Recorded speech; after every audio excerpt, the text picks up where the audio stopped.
Buenas tardes, señoras y señores. Continuamos con nuestra serie de historias navales que programa el Instituto de Historia y Cultura Naval. Es un placer para mí dirigirme a ustedes para hablarles de la expedición Malespina. Les ruego, por favor, dos cosas muy importantes. Una, que apaguen los móviles, no en modo avión, no en silencio, por favor, apagar. Y la segunda, saludo a todos los youtubers que nos estarán viendo ahora mismo, que cuantos más mejor, a los cuales animamos a los que se suscriban. Y sin más, empiezo la presentación sobre la expedición Malespina. Me van a permitir primero que lea unas parrafadas que son un resumen del compendio de lo que les voy a contar. El papel protagonista de España durante la Ilustración se explica por el renacimiento de nuestro poder naval en el siglo XVIII, que supo mostrar el interés por el conocimiento científico de un país que entraba en la modernidad mientras mantenía la defensa eficaz de nuestra soberanía más allá de los océanos.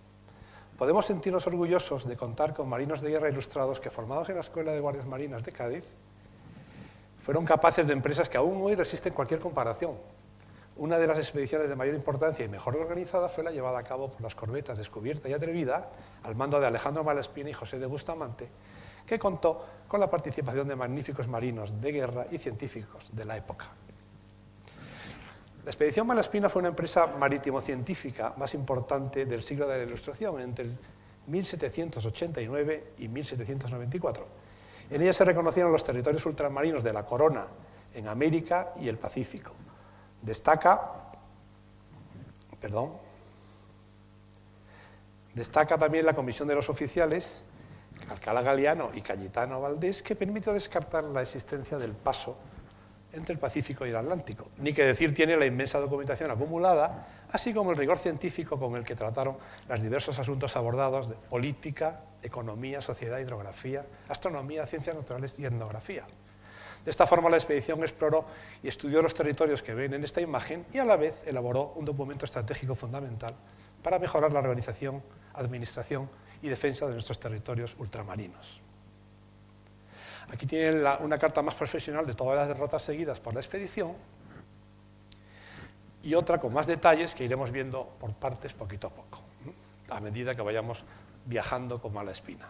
Bueno, quisiera mencionarles, antes de seguir con la expedición, que ya antes del siglo XVIII existieron expediciones científicas de carácter de la búsqueda de la ciencia española para el conocimiento universal en el siglo XVI, en su búsqueda por productos naturales útiles para la medicina, la farmacia, el comercio, etc. Menciono aquí una de las más importantes, que es la de Francisco protomédico de Felipe II, entre 1570 y 1577. Una expedición de carácter científico relevante. Bien, pero ya en el siglo XVIII, con la dinastía de Borbón en España, el número de expediciones científicas es inmenso y las expediciones marítimas e hidrográficas se multiplican con aportaciones cartográficas, con astronómicas, geodésicas, naturalistas, etcétera, etcétera, que dieron a conocer a la ciencia europea nuevas especies vegetales, animales, en los albores de la historia natural moderna.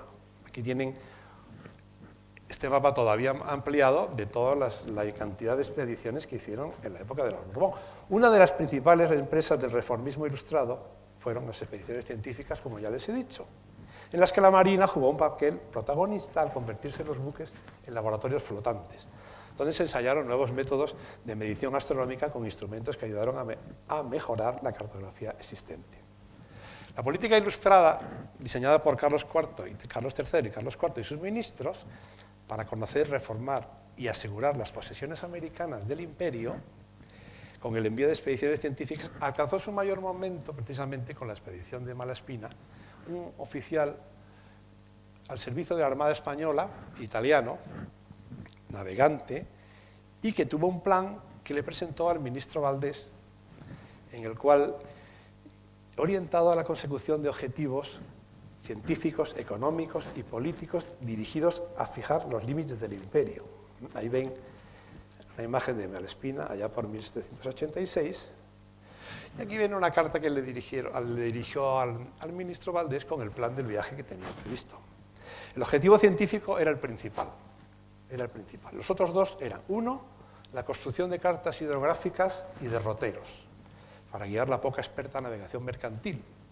Y 2, la investigación del estado político de la América en lo relativo a España y las naciones extranjeras. Ese era el último intento de reforma proyectado por la dinastía Borbón ante la desintegración imperial que se estaba llevando a cabo y la expansión de otras potencias europeas. Valdés, en 14 de octubre de 1788, notificó a Malaspina que la corona aprobaba su expedición, y si bien le advertía que la parte científica de la expedición era un objetivo público, la parte político-económica sería reservada, lógicamente. Bueno, una vez aprobada la gran empresa, comenzaron los preparativos y se empezó pues con la construcción de 2 corbetas de unas 350 toneladas, 100 hombres de dotación, que luego se convirtieron en 102 cada una, 22 cañones, poco armamento, pero lo requería la situación del momento, y todos los preparativos con una minuciosidad y rapidez extraordinaria. Como digo, una estaba capitaneada por Malaspina, la descubierta, y la atrevida por Bustamante. Se realizaron consultas científicas a las más importantes academias de ciencias extranjeras, al Observatorio de Cádiz, a sabios españoles y extranjeros que aportaron instrucciones para las diferentes ramas del saber. Aparte de estas corbetas, por supuesto, los numerosos instrumentos y libros necesarios para llevar a cabo esta expedición, de los cuales se hicieron acopio, adquiridos en Londres, en París, algunos en el Observatorio Astronómico y otros comprados en Madrid. Por otra parte, fue necesario el acceso a muchos archivos para ir recopilando información. En cuanto a una de las partes más importantes de la expedición fue el personal profesional. Si bien la Armada disponía de oficiales muy capacitados para las tareas de carácter astronómico e hidrográfico, no así en la parte natural, de naturalistas, que estaba un poquito en precario. Para ello tuvo que contratar y seleccionar pues, a unos cuantos bastantes naturalistas, científicos, para trabajos botánicos, en fin. Ahí ven una muestra, de no todos los que eran, porque son bastantes más, pero bueno, ahí tienen unas imágenes de los principales, parte de ellos, ¿no? Bien. Además de ello, llevaban una cantidad de pintores que se iban alternando en diversos puertos, porque la colección final de las imágenes que se produjeron fue impresionante. Ya les diré que eran entre 800 y 1000 grabados, pinturas, etcétera, etcétera, que están reflejados en este libro, que les he puesto, estos 2 libros, que les he puesto la portada de Carmen Sotos, en el cual pueden ver ahí a los pintores y a sus obras. Y además, como no olvidemos que embarcaron médicos, 2 médicos llamados Francisco Flores y Pedro María, que al finalizar la expedición hicieron un tratado de las enfermedades de los hombres de la mar. Bien, dicho esto, y con todos estos mimbres, pues empezó el viaje. El 30 de julio de 1789 partieron de Cádiz y el primer puerto era Montevideo. ¿Qué pasó? Pues ya desde el primer momento empezaron a investigar, a hacer observaciones, a dibujar. De estas imágenes que ven aquí, que es copioso, van a ir viendo a lo largo de la presentación bastantes, de puertos, de animales, de plantas, de nativos, de tribus, de puertos, en fin. Y ya desde el mismo tránsito de Cádiz a Montevideo, pues hicieron observaciones de carácter terrestre, marítimo y volador, como ven ahí unas muestras. Llegaron a Montevideo el 20 de septiembre y pretendían permanecer en este puerto durante septiembre, llegaron hasta noviembre. ¿Qué hicieron allí? Pues hicieron lo que iba a ser prácticamente la tónica de toda la expedición. Por lo tanto, verán que a veces me repito. ¿Por qué? Pues explorar el territorio del Virreinato del Río de la Plata, visitar Buenos Aires y, en este caso, examinar el estado de la colonia de Sacramento. Después de Montevideo, continuaron navegando hacia el sur, reconocieron la costa patagónica, llegaron a Puerto Deseado, donde observaron a los supuestos gigantes que decía el comodoro Byron, que no eran tales gigantes, como dicen. Después la expedición se dirigió a las Malvinas, consideradas un punto estratégico entre el paso entre el Atlántico y el Pacífico, y un lugar idóneo para aprovisionamiento de los buques. Como me repito mucho en todo lo que iban haciendo en cada puerto, verán que con imágenes les ilustro para distraerles mejor. En Puerto Egmont, en las Malvinas, partieron desde ahí hasta Chiloé, a través del Cabo de Hornos, y iban haciendo continuos reconocimientos costeros. Ahí ven a la izquierda los tramitos de derrotas que van siguiendo, que les voy poniendo en cada una de las diapositivas, que en trazo continuo ven la derrota que iban siguiendo a las dos corbetas en conjunto, en línea discontinua lo que navegaba la descubierta y en línea de puntos los destacamentos de la atrevida, para poder distinguir. Tomaban experiencia de navegantes como Cook, Lapérouse, Byron, que habían navegado antes, y entre otras cosas, pues tomaron buena nota de las sabias medidas, por ejemplo, las higiénicas y sanitarias, como la ventilación, la dieta antiescorbútica, la limpieza de los compartimentos del buque, necesaria para que el número de bajas, que siempre se prevé, que tristemente, pues fuera el menor posible. Ahí ven plantas, yo les voy poniendo todo lo que iban recolectando a la medida que iban haciendo sus estancias en puerto. Una vez que llegaron a Chiloé, de acuerdo con el plan previsto, los expedicionarios cumplieron 3 objetivos. 1, explorar y cartografiar el territorio. 2, llevar a cabo numerosas recolecciones botánicas y zoológicas. Y 3, contactar con los indígenas huiliches, como ven en la figura, de tal manera que recogieran una importante información etnológica. Bien, sigamos. En febrero del 1790 se dirigieron al puerto de Talcahuano, que también lo pueden ver ahí en el tramo de carta, y ahí Malaspina le llegó el ascenso a capitán de navío, era capitán de fragata. Y aparte de ello destacó a la atrevida hasta Valparaíso, como lo ven ahí costeando, y también a la descubierta a la isla de Juan Fernández, que se decía que era la famosa la supuesta morada de Robinson Crusoe, desde donde allí debería regresar a Valparaíso. Bien. La siguiente escala fue el puerto de la Herradura, en las cercanías del pueblo que ven ahí, que se llama Coquimbo, en el cual se dedicaron, como ven, no paraban, al estado de las minas, principalmente las de oro, plata, cobre y las reservas de azogue.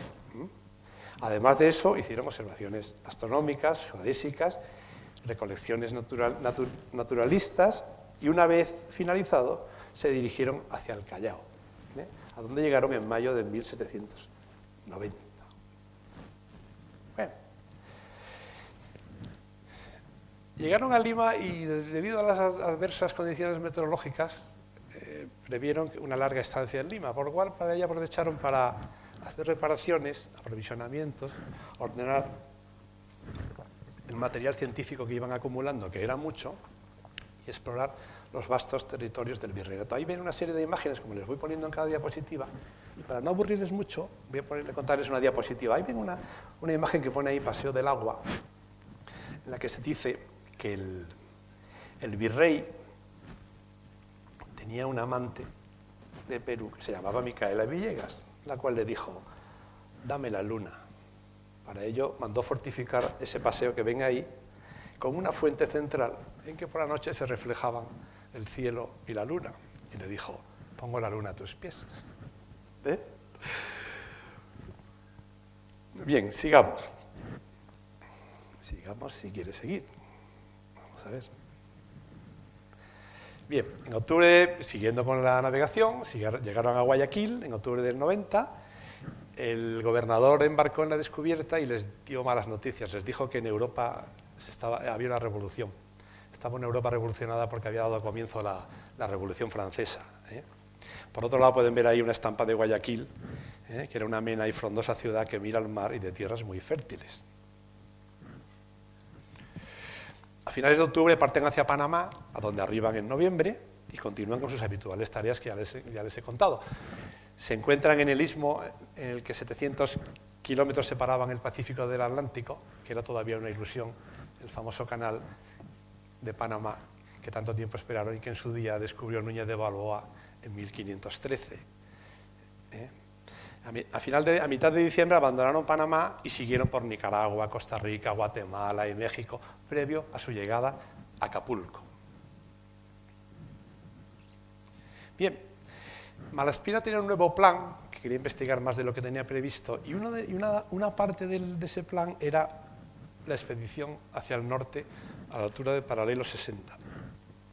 Quería investigar con las corbetas el famoso paso de Ferrer-Maldonado que decía que existía entre el Pacífico y el Atlántico por el norte. Entonces, para ello, tenía un plan para enviar a las dos corbetas. Lo que pasa es que a Acapulco la descubierta se retrasó un mes debido a la meteorología. Y entonces Malaspina empezó a dudar si organizar la expedición o no. Pero en aquel momento, a la vez, la Academia de Ciencias de París confirmaba falsamente que existía el paso famoso que estoy hablando. Por lo tanto, dijo Malaspina, me veo obligado a continuar en su búsqueda. Y para ello, pasando previamente por San Blas, que lo ven ahí, que era una base naval al norte de Acapulco, dijo, voy a dividir la expedición en dos partes. La primera va a ser las corbetas que van a ir al norte al paralelo 60, a investigar lo que les acabo de contar, y el resto se van a quedar en tierra para investigar las producciones, el estado político de Nueva España, y Comisión de Geografía, Astronomía, Historia Natural, en fin, lo que les voy contando todo el rato. Decidida la exploración, las corbetas llevaron ahí al puerto de Mulgrave, que ven ahí arriba, y en una carta más ampliada, llegaron a la bahía y con intención de seguir hacia adentro buscando el famoso paso. ¿Cuál sería su sorpresa? Bueno, aquí tienen otras imágenes de Mulgrave, en Alaska. Les voy poniendo arriba a la derecha las fechas, por si se me olvida a mí, para que vean cómo van transcurriendo los meses y los años de la expedición. Y bueno, se metieron dentro de la ensenada, hacia el fondo de la bahía, como les he contado, y fíjense lo que se encontraron. Un puerto completamente cerrado. Tanto en la imagen, en la estampa, que ven lleno de montañas nevadas, como en la carta de la izquierda, es decir, aquí no hay paso que valga. Esto es, le llamaron, obviamente, Puerto Desengaño. Continuaron un poquito más al norte, llegaron hasta la bahía del Príncipe Guillermo, al monte San Elías, y después decidieron regresar. Fíjense, la derrota que ven ahí pegada a la costa es la que siguieron para bajar, y la que ven un poquito separada es la que siguieron para ir hasta el norte. Bien, demostrado que no había paso de Ferrer-Maldonado, pues empezaron a bajar en demanda de Acapulco, pasando antes por Monterrey, por Nootka, por Juan de Fuca, como ven ahí en la carta, y lo mismo, y continuaban haciendo pues todos los tipos de investigaciones que les voy contando, ¿no? Ahí ven abajo también otro detalle del San Lorenzo de Nootka, que cuando llegó Malaspina escribió en su diario, tristemente les leo, dice, puede imaginarse, les leo de su diario, ¿cuál sensación nos haría el ver poco después tremolar la bandera nacional en un altito inmediato en la punta sur y entre los árboles distinguirse los tres palos de una embarcación desaparejada? No ignorábamos de antemano la existencia de un establecimiento nuestro en estas costas. No ignorábamos cuántos caudales se habían derramado y cuánta sangre pudo haberse esparcido para sostener su posición legítima. Como veían, estábamos en todos lados. Bueno, en Acapulco llegaron por fin y decidieron entregarle al virrey una cantidad inmensa de toda la documentación que llevaban acumulada, cuya parte les pongo ahí en esta imagen, que eran cartas esféricas, vistas de costas, dibujos, perspectivas de astronómicos, meteorológicos, variaciones magnéticas, aves, animales, bueno, aquí tienen más. Entonces el virrey pues decidió, fíjense qué detalle de las imágenes bueno, por ponerle una muestra, ¿no? Si no, esto sería extenso. Y aquí todavía más. Bien, el descartado del paso interoceánico de Maldonado, como ya les he contado, Malaspina aún tenía la esperanza de que, aún así, de que pudiera existir un paso.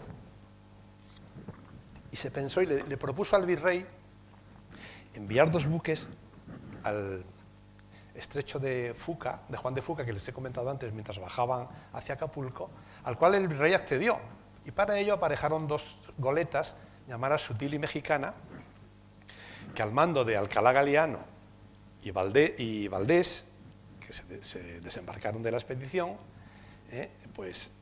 les envió para allá para ver si existía el paso. Bueno, como verán en la siguiente imagen, entraron por ahí por Juan de Fuca, donde ven el estrecho, fueron costeando hacia el norte, y arriba ven la salida sin encontrar otra vez ningún paso.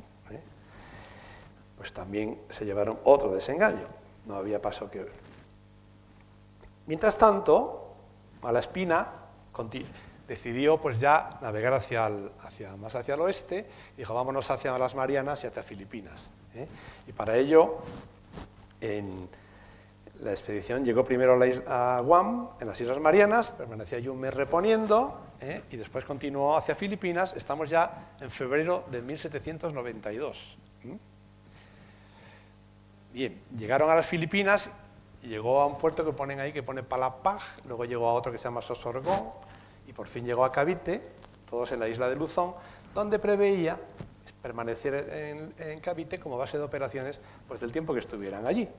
Asimismo, envió a la Atrevida a las costas chinas de Macao, como ven ahí en la cartita, en la derrota que les pinto, y mientras la descubierta y su personal cartografiaban las Filipinas y los naturalistas realizaban numerosas excursiones científicas por tierra, más de lo mismo. Ahí ven unas imágenes de Cavite, de Manila, de indígenas, etc. Bien, aquí vemos unas imágenes de Macao, posesión portuguesa en China. El 15 de noviembre ya junta las dos corbetas en la isla de Mindanao y tras una corta estancia en Zamboanga, que también lo verán ahí, decidieron continuar ¿a dónde? A Nueva Zelanda y a Nueva Holanda, hoy Australia. Como ven, llegaron allí en los primeros meses de 1793. Pues lo mismo, continuaron allí, se aprovisionaron, abastecimiento, reparación de buques, recolección de botánica, natural, etcétera, etcétera, etcétera, etcétera, para salir de las costas australianas y dirigirse a la isla de Babao, haciendo una estancia allí, una parada, pues para lo mismo que les cuento en cada momento. Bien, allí estuvieron una época muy tranquila en esa isla y conocieron a un jefe. Ahí abajo, les voy a contar otra anécdota para distraer un poquito más la presentación. Ahí abajo ven a la izquierda una señora tendida en una hamaca, que le decidieron los oficiales gastarle una broma al rey Buna, el principal autoridad de Babao, pues que disponía de ser el rey de muchas nativas, tenía muchas mujeres, en fin, las cosas de aquella época, ¿no? Entonces decidieron pintar a una mujer occidental con rasgos europeos en una postura sugerente, como ven ahí en una hamaca.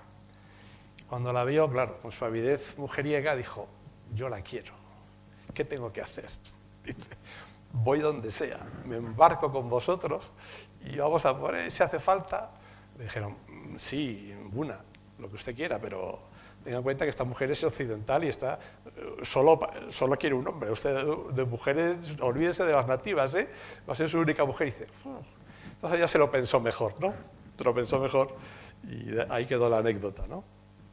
Bien, a partir de Babao ya deciden, abandonando Tonga, dirigirse ya de vuelta al Callao, donde llegaron el 2 de julio, estamos ya, 1793. Allí hicieron una gran parada porque tenían mucha gente enferma, agotados, enfermedades venéreas, disentería, y tuvieron que ser atendidos bastante tiempo en hospitales limeños y tal, ¿no? Por otro lado, en agosto recibe la noticia de que España ha declarado la guerra a Francia, con lo cual, poca defensa que tienen las corbetas, los 22 cañones que les dije que disponían, que montaban, y decidieron navegar a partir de entonces separadas. O sea que, para poder eludir, encontrarse ambas a la vez con los barcos franceses.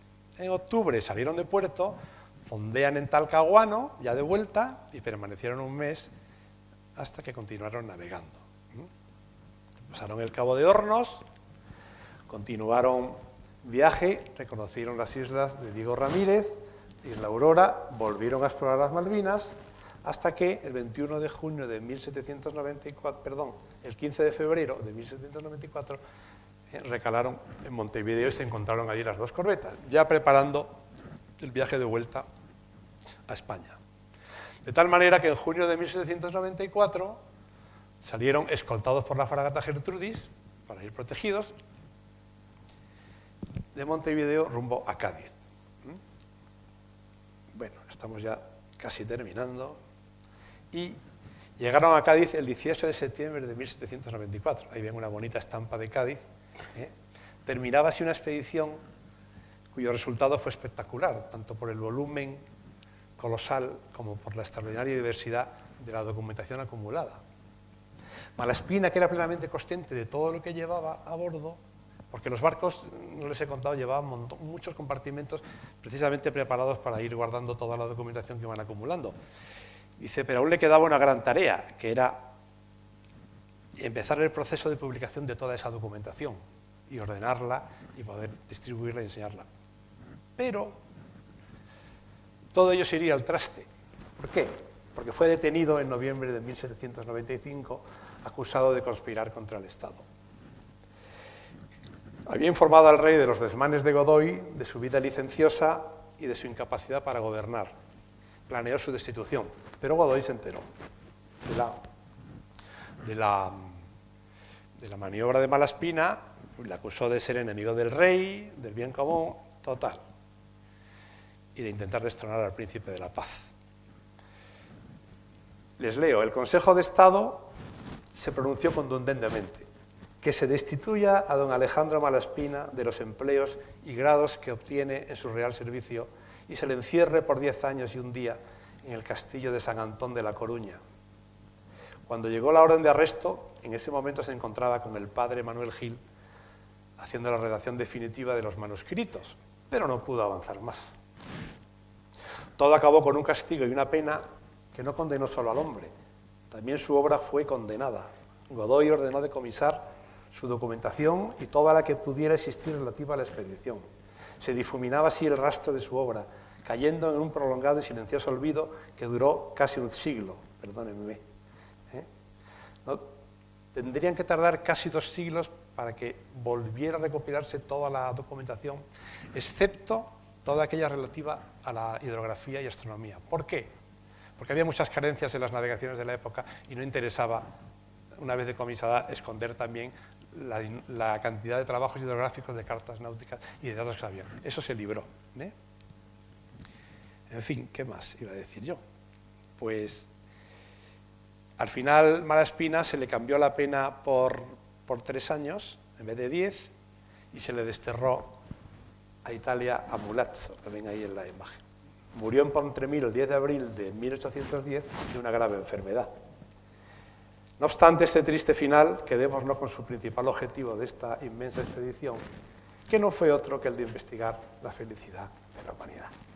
Y antes del coloquio, por mi parte, he terminado este resumen de la expedición Malaspina. Muchas gracias.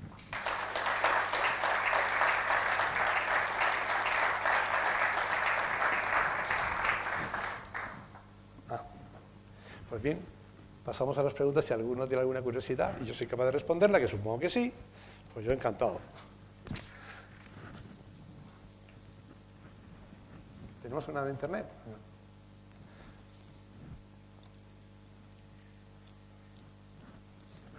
Pregunta del canal de YouTube. Por favor, me gustaría que compare los documentos de Pigafetta, de la Vuelta al Mundo, con los de la expedición Malaspina y las mayores aportaciones y las diferencias entre cada uno. Bien, yo no soy experto en la documentación de Pigafetta, aunque he leído bastante parte de ella, pero la principal que le puedo decir es que Pigafetta le dio una parte muy personal a su diario de la Vuelta al Mundo, no exenta de cosas, de opiniones personales, no exenta de parte fantasiosa, no exenta también de verdades, mientras que toda la documentación de Malaspina, de cualquiera que sea, es fidedigna. Fidedigna. Les puedo contar que, en fin, es tan inmensa la documentación y el rigor con el que él efectuó la investigación, que, en fin, yo qué sé, trabajos hidrográficos y astronómicos, más de 450 cuadernos. Aparte, todo lo que le requisaron, todos los borradores, todos los datos que iba cogiendo, al ser decomisado, se mantuvo. Fíjense que los borradores normalmente, una vez hecha el documento en limpio, se tiran. Bueno, pues hasta eso estaba guardado. En fin, que les voy a contar de la documentación efectuada para la navegación. Diarios de mar y tierra, más de 300 diarios rellenados por los diversos miembros de la expedición. Las redacciones completas en las versiones de Malaspina, que es así, algunas fueron trastocadas porque luego pasaron por muchas manos, pero en fin, a lo que voy, más los cuestionarios, que eso era un apartado muy importante que iba rellenando en cada una de las bases y puertos que iban tocando, ¿no? Archivos públicos, particulares, una memoria económica política, en fin.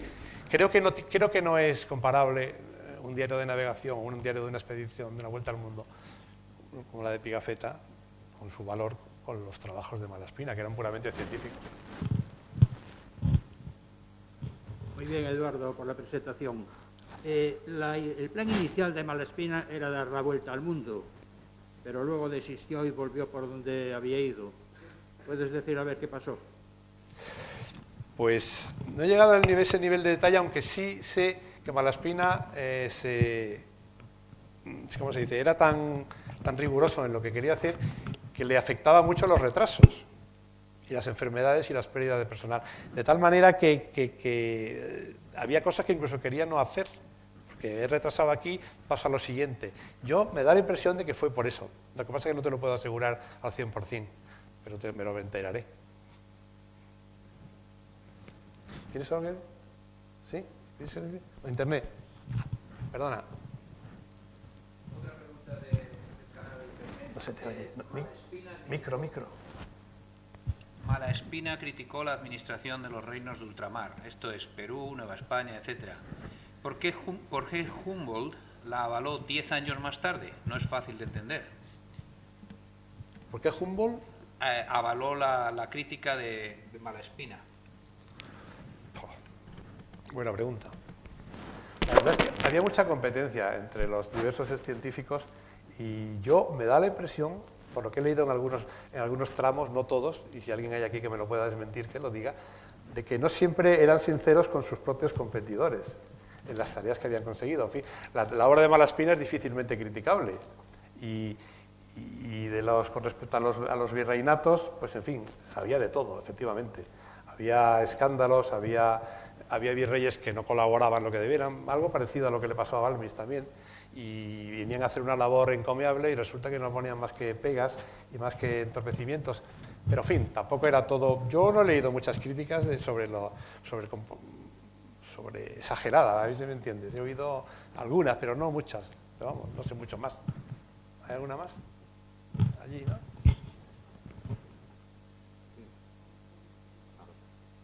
Sí, buenas tardes.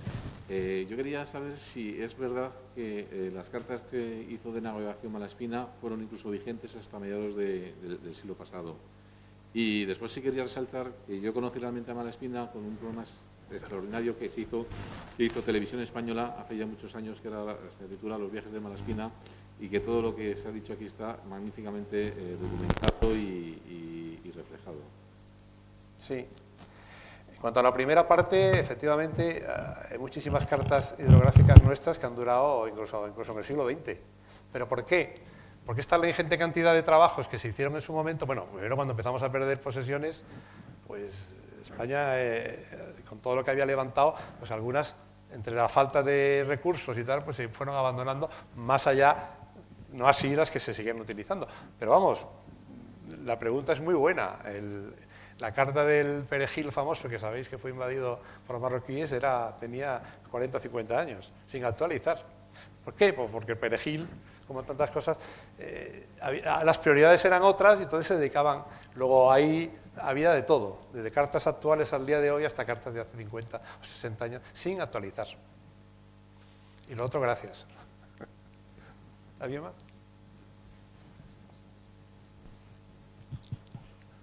Buenas tardes, mi comandante. Gracias. Primero, darle la enhorabuena porque ha podido hacer una síntesis pedagógica, didáctica de una expedición. Mi jefe no me deja más tiempo. 5 años de expedición y usted ha hecho una presentación muy didáctica. Sí quisiera, si me permite, con su licencia, agregar algunas expediciones subsidiarias, ¿no?, que dio la expedición Malaspina. Usted habló de la expedición a Juan de Fuca y que, como se darán cuenta por mi acento, soy americano y esta expedición brindó un aporte sustancial a los dominios americanos españoles, en este caso Argentina. Quiero hablar de la expedición al Golfo de San Jorge, de Juan Gutiérrez de la Concha, que se hizo en diciembre de 1794 y enero y febrero de 1795. En alusión a algo que se ha preguntado, invitaría a toda la concurrencia, a la asistencia, a comparar las cartas de navegación, los planos que usted bien ha mencionado, con imágenes satelitales actuales de esas zonas. Se van a sorprender. La coincidencia. La coincidencia, sí. El grado de exactitud, el trabor y la labor científica de esos marinos. Y poner únicamente como anécdota, que es la licencia que le pido, en el Golfo de San Jorge, que la expedición la hizo Juan Gutiérrez de la Concha, actualmente la toponimia de los accidentes geográficos de esa zona es un homenaje permanente a los marinos españoles. Que no sé si existe un lugar en el mundo que tenga la península de Valdés, que hoy el turismo español va a ver las ballenas, es por el ministro de Marina Valdés. Bahía Malespina, Bustamante y Guerra, se encargó de dejar para la posteridad la memoria de aquellos marinos de esa expedición y de la época. Nada más, mi comandante. Sí, he leído sobre lo que estás diciendo. Y el recuerdo de nombres de españoles que pasaron por allí, que han permanecido y permanecen en el recuerdo. Y Gutiérrez de la Concha tenemos documentación en este instituto, porque es muy valorado. Gracias. ¿Perdón? Sí, que tenemos. ¿Alguien quiere algo? Hombre, comandante. ¿Sí? Ahora volvemos. Pero que no son tan jodidas como la otra. Buenas tardes, Eduardo.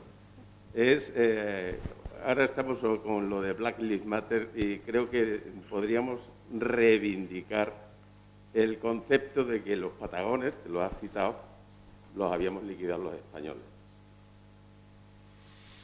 Punto 1. Y punto 2. Cuando has hablado de la plata, el oro, el estaño y el azogue, te ha faltado decir que ya estaba descubierto por Jorge Juan. Exactamente. Sí. Bueno, por Juan no. El otro, el platino, que ya se extraía el platino. Sí, no, pero si yo no digo que no estuviera descubierto. Los patagones, porque como dicen que nosotros vamos matando a los indios por donde estuvimos, pues creo que debemos, en contra de la imperofobia, rehabilitar nuestra memoria. Efectivamente, yo no he hablado nada de exterminar a nadie, líbreme Dios. Por favor, al revés. Una de las encomendadas que tenía Malaspina era el trato y las relaciones continuas. Bueno, pero igual que todos los pasajeros de nuestra leyenda negra, ya saben cómo es. En fin, es todo lo que sea hacer daño. Dígame usted, ¿qué tienes una? Es una internet, ¿no? Perdón.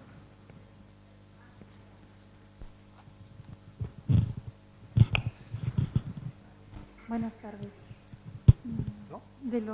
Respecto a lo que acaban de decir, sería muy interesante comparar, y ahora que hay tantos chicos jóvenes aquí, sería un trabajo muy interesante que podríais hacer vosotros en vuestra vida, dado que sois muy jóvenes para hacerlo. Si estáis aquí es porque os interesa la historia y me imagino que en concreto esta expedición Malaspina. Es muy interesante ver no lo que están diciendo los demás que dicen que hacen la historia de España, lo que los marinos explican según van llegando puerto a puerto en sus diarios de navegación o en sus cuadernos de bitácora, cómo definen la antropología. Es decir, el estudio etnográfico de esas cartas no se ha hecho. ¿Cómo se conoce cómo era el mundo?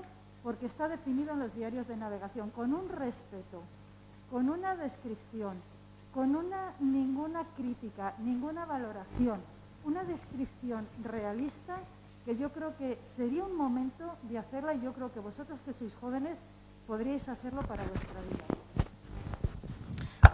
Muchas gracias, Beatriz. Creo que lo han oído. Vamos a una pregunta de internet. Sí, vamos a mezclar dos o tres preguntas. Hay quien pregunta si hay algo interesante que contar de California. También hay quien quisiera saber algo más de las Galápagos. Y hay una pregunta sobre el descubrimiento del paso. ¿Se puede decir que Malaspina cartografió una parte del paso del nordeste al no conseguir encontrar el paso no se cartografió? ¿O al no conseguir el paso no se cartografió? ¿Nordeste qué parte es? Porque esto es noroeste. No lo sé. Nordeste no. Nordeste no fue, noroeste.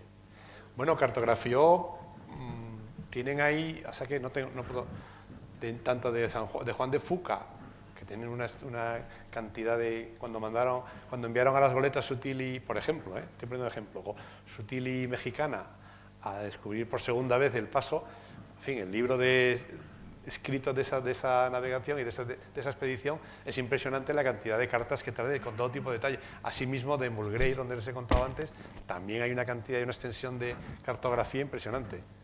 Es hasta donde puedo llegar. Y Galápagos y California no puedo decir nada porque no lo sé, no lo he estudiado.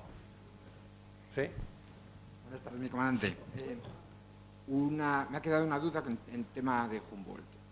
Si la documentación de Malaspina no se llegó a publicar, entiendo entonces que Humboldt no conocía los trabajos científicos de Malaspina, de la expedición. Y si es así, ¿cómo pudo criticarla?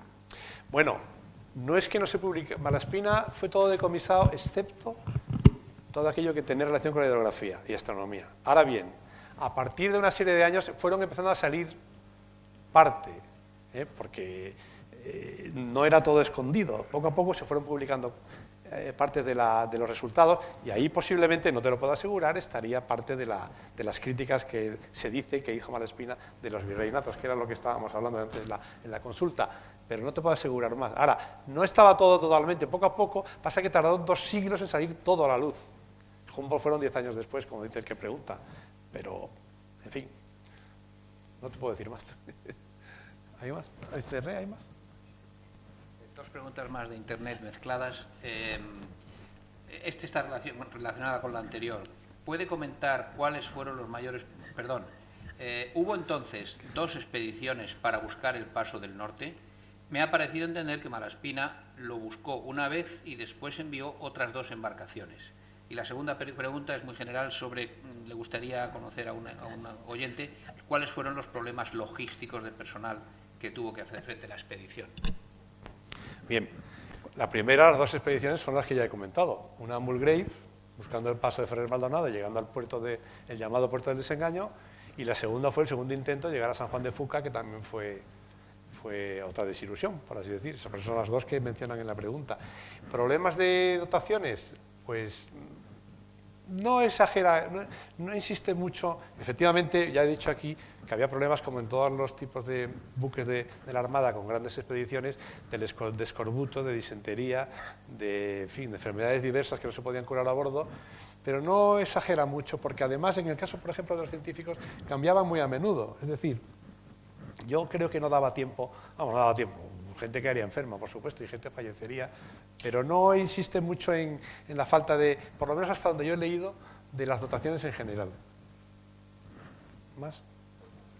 Sí. Buenas tardes. Yo quería preguntarte que cómo es posible que si en el siglo XVIII, habiendo las expediciones como Malaspina, la de Balmis, la de Jorge Juan, llegásemos tarde a la Revolución Industrial. ¿Llegamos tarde a? A la Revolución Industrial. No sé. La Revolución Industrial debió ser final del 18, principios del 19, ¿verdad? Balmis fue en el 19 también, al principio.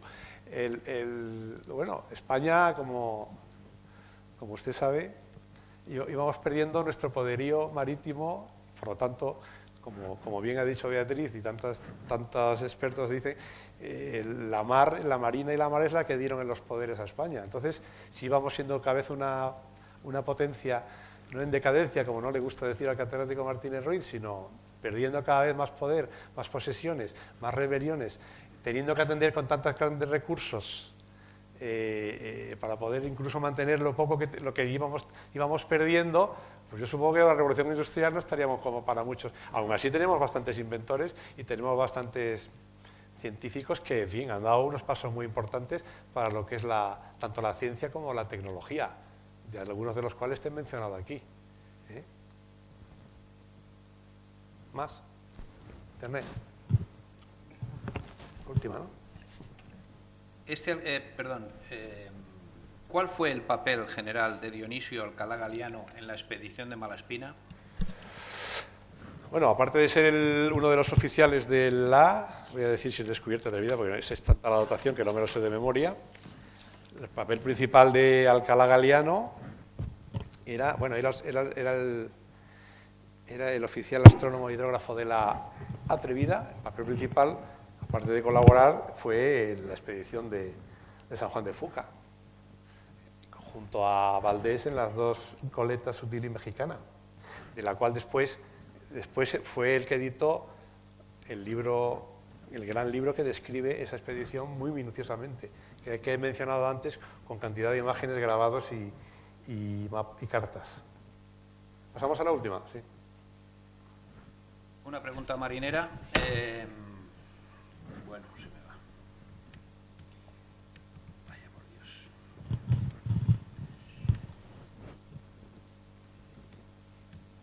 Sí, perdón.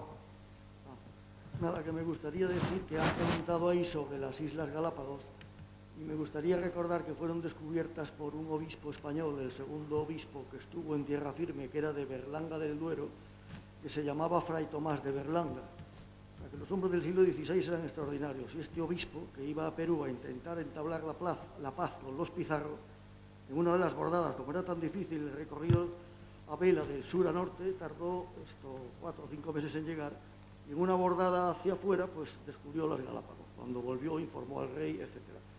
Y te quería pedir un favor, que antes de irte anuncies la próxima. Está previsto, mi coronel, está previsto, ya se lo he dicho. Bueno, última. Teníamos una pregunta que la había retirado, pero la recuerdo, es que por eso no la veía. Que las características de veleras de las corbetas, si podían ceñir y si ceñían cuánto. Joder, bueno.